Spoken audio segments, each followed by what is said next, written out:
আচ্ছা, গোপ্রোকে তো আপনাদের মোটামুটি সবারই মনে আছে, নাকি ভুলে গেছেন? গোপ্রো কিন্তু আবার নতুনভাবে লাইমলাইটে চলে আসছে। গোপ্রো আর অ্যাসুস একসাথে লঞ্চ করেছে তাদের ব্র্যান্ডেড ক্রিয়েটর ল্যাপটপ।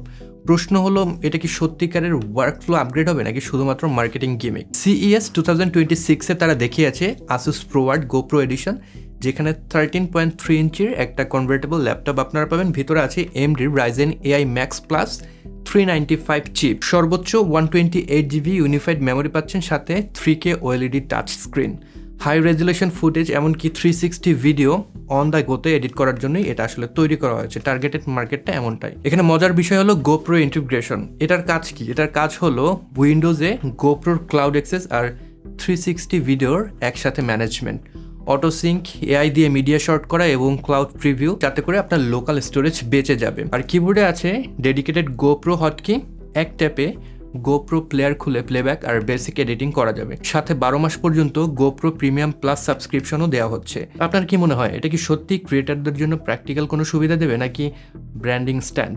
কমেন্ট বক্সে লিখে জানাতে পারেন। গোপ্রো তো অলরেডি প্রায় মরেই গিয়েছে। DJI Insta360 সেই জায়গা অনেকটাই দখল করে নিয়েছে।